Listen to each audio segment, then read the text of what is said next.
Hey, what's up guys? Tony here from LearnAutoBodyAndPaint.com and Paradice Garage. We're going to be talking about pros and cons of sandpapers, wet sanding versus dry sanding, because we're going to be custom painting this 2014, I believe, Honda Grom with probably, I think there's only like 2,000 miles on it. Nice, cool looking bike, but we're going to do a custom candy paint job on the flat raw plastic pieces, as well as our plastic pieces here. So we're gonna talk about plastic paint prep in this video and the pros and cons of sanding with wet versus dry. If you look in front of me here, we got blocks, okay? There's pretty much three ways of sanding. Okay, number one, hand sanding, using your hands.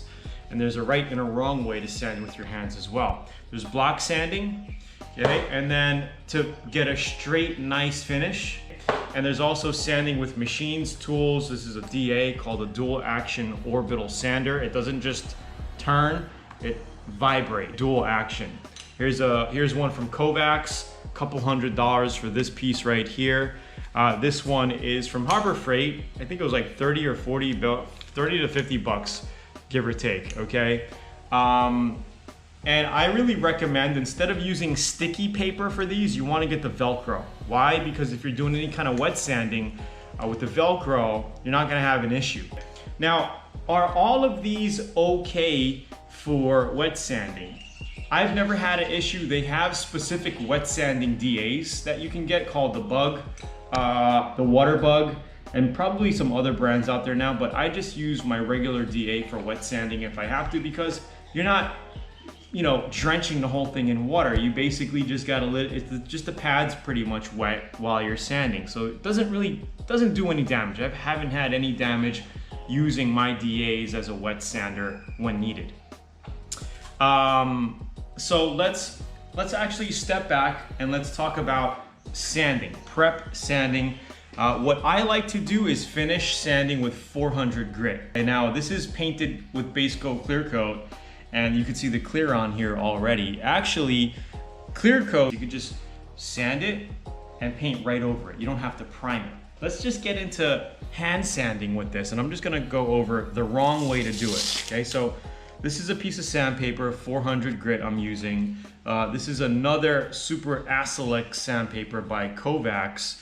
It's a very, it's a Velcro pad, but it's very soft, which is cool because you can use this type of sandpaper in all kind of little grooves when you're hand sanding and whatnot, and it really comes out really, really nice. So here's the wrong way to sand if you're using your hands. Here's the wrong way, all right? So the wrong way, and I'm using, I'll use this sandpaper, is to hold your paper kind of like this. You can use flat paper as well. I have some in the toolbox, but we're just gonna use this. The wrong way is to just go like this and stay in one spot for a long time, because look, you're actually putting your finger indentions in the paint. You go too long like that, it's not good because you don't have a flat surface. So if you're gonna be any type of flat sanding, you always wanna use the palm of your hand. That's the correct way, okay? Or if you're gonna have to use your fingers, you're gonna have to go in a motion kind of like this, like a circular motion to get it nice and flat. Okay, and this is what I call flat sanding, when you take out the paint texture and orange peel. But the other way to really get it nice is just to use your whole palm, and you could just sand it like this. You can see how just by going like this with my palm here, right, it gets flat. We don't have any grooves. That's the wrong thing you want to do, is to just put pressure with your three fingers and sand like that. It's no good. So that's number one. And the pros and cons of dry sanding versus wet sanding is that if you're dry sanding, some of the cons are it gets very dusty, okay? You get dust all over the place. But the pros of dry sanding is that you can see right away what you're cutting. You can see that it's coming out flat and whatnot. All right, so let's actually play with a little bit of wet sanding. Let me show you what I mean. So dry sanding, immediately, if we sand like this, if we sand flat, you can see immediately that it's nice and flat. This is a good texture to paint over right here when it's flat, okay? Not kind of like in here where you can kind of see some of the paint texture. It's not fully like a matte color like in here. So this is basically ready for paint right here. You could shoot single stage over that or a base coat, clear coat right on top of that. You could shoot white on top of that. You could shoot black on top of that, red on top of that, and you will cover. Now, let me just actually, we'll get the same paper because we covered the dry sanding. I'm gonna wet it. And I just have a little bucket of water here. You could, people say, hey, you could put a little dish soap in here so it doesn't cake up the pad, but it really doesn't make a huge difference. It's up to you if you want to do that. If you want to put dish soap in your sanding, in your water, put a couple of drops in, but you're not gonna overkill it. Okay, now we're gonna come over here and we're just gonna wet sand. You can't really tell too much that it's cutting, but you can tell when it doesn't bead up and dry up. You can kind of see how here is beading up. Here, right, we got, it's pretty much still wet. So that means we cut pretty well. Let me get the chamois. You're gonna always want a chamois. So you can kind of chamois that away and you can see that, oh yeah, it is sanded in here. So the pros of wet sanding, basically you get a cleaner, I think you get a cleaner cut, your sandpaper lasts longer, and you got less dust. And this is sanding by hand. That's pretty much what it boils down to. So small parts like this, I normally like to just wet sand by hand, just like how I showed you right over here. Not dry sand, I like to wet sand by hand. But bigger parts, I can use the DA, and we're gonna use the DA super quickly. I think we have 400 on here already. So this is the vibrating motion of a dual action.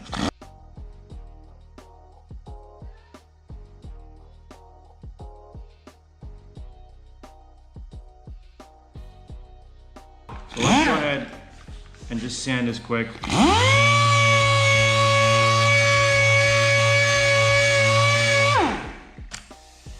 Sands it super quickly. In fact, I might even just DA this thing. I didn't cut through, this is just more of like a nick. If you cut through, then I would recommend priming over raw plastic. You don't have to go crazy, you don't have to use an epoxy primer, you could just use a 2K filler primer, just hit that area. I know it's a pain in the butt to mix primer up and do it, but you can also get the aerosol cans like Spray Max, pop it, it's a 2K filler primer, just hit those spots, because you're gonna have more areas when you're working on a whole bike, that you're gonna have to prime and touch up. All right, so that's using the DA, and with the DA, you can also use, right here I have no pad on, it's just my my backing and the paper, but what you could do is put an inner surface pad that looks like this. It's a lot, it's soft. They also have harder ones. This is, pretty firm, but something like this, you can put on as an inner surface pad, like that, and then you put your pad on. Now that allows you to basically get in harder areas like this because of the foam. It kind of cuts in.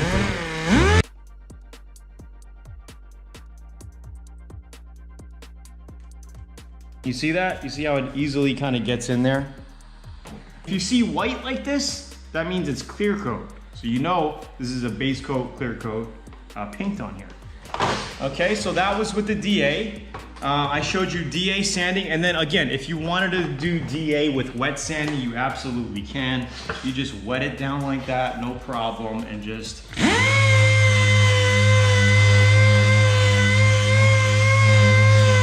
That's what it looks like. Go ahead and get the chamois. In the end, it pretty much comes out the same from dry sanding, but I do believe, for me, I think wet sanding gives you a cleaner cut, and then once you chamois it, you wash it, you can see exactly how it's looking. There's pros and cons of both, again, like I said. And in certain situations, you want to go with wet sanding versus dry sanding, and this is the things that we cover and we talk about more in depth in Learn Auto Body and Paint VIP. So we did that. So the last phase is basically using blocks. And on a panel like this, I wouldn't really be using blocks because there's so many curves to it, and indentions and all of that. It's more of a hand sanding panel. But if you're using a block, I wouldn't be using a big hard block like this one here. I wouldn't be using something like this. It's really huge. I would be using more of a thin block, and this is all from Durablock. Small thin block like this. All you do is get your paper, and they also have sponge blocks like this. It's a sponge block. All you do is get your paper like this, and it sticks right on top of it. Actually, this one right here. This is a very good pad. I got this from Kovacs as well. You just stick your paper on, and this is a very good hand block because with the foam, right, it allows you to easily get, the corners and kind of like that. You know what I mean? Super easy. Be careful. You really don't want to cut through the clear coat and get into the base coat. If you see like little chips like this, if you can feather it out super easy, quickly like I did here. See, that's not bad. I didn't cut through to the plastic, I cut through to the base coat. All right.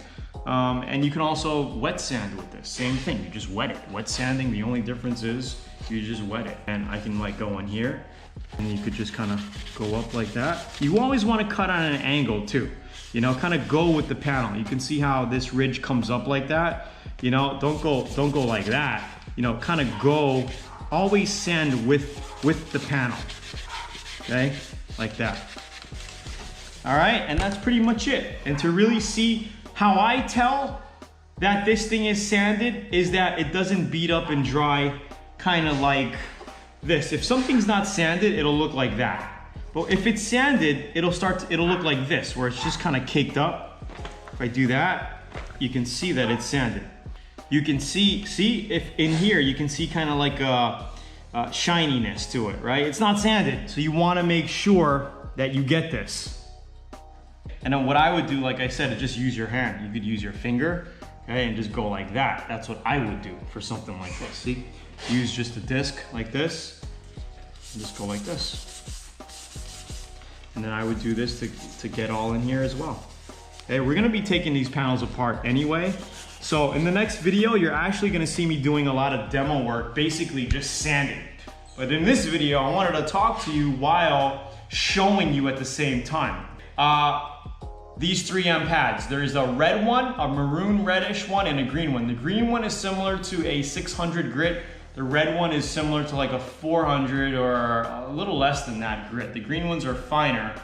And I don't use these too much. Some people use these. I don't like them because the scratches are inconsistent. There's chunks. If you look closely, there's chunks of the abrasive texture in here. It's just not, it doesn't give you, like we can test them out right here. It's good for quick sanding. It doesn't give you a consistent scratch. Some scratches are deeper than others. It's not like using a good sandpaper. So this is good for scuffing something up quick, and then what I like to do is go over it with a sandpaper. You do have some chances because of the deep scratches, right, that your metallics kind of fall into it and you're gonna see like scratches through like a metallic paint job or whatever. Anyway, it's Tony here. I hope you learned something about this. This is just a quick little video kind of teaching you the pros and cons and showing you some demos of wet sanding versus dry sanding. We're gonna be doing a lot of work to this little mini bike project here. I'm gonna be doing full sanding. So the next videos you're gonna see me on YouTube, we're gonna be sanding everything down, getting it ready for paint. Then we're gonna get into the candy custom paint job on this thing. I hope you like it. So I hope you liked the video. It's Tony here from Paradice Garage and LearnAutoBodyAndPaint.com. If you wanna get more auto body training, like I said, we've been teaching people for over 10 years on the internet, learn this skill so they can open up their own body shop, custom paint their own cars, gain the personal fulfillment and pride of taking a beater and turning it into like a dream car that you've always dreamed of. Check out LearnAutoBodyAndPaint.com. Click the link right over here to get that free training, free video training, and also the links down below. Comment, let me know, give me a comment. It's Tony here from Paradice Garage. Have a great day. I'll talk to you soon. Bye. By the way, if you want to learn more about all of this, all you got to do is click the link right over here to go to LearnAutoBodyAndPaint.com to get a free auto body manual, some free video trainings, or click the link down below. If you have any comments, feel free to just comment down below. I will try to help you out here. All right, so let's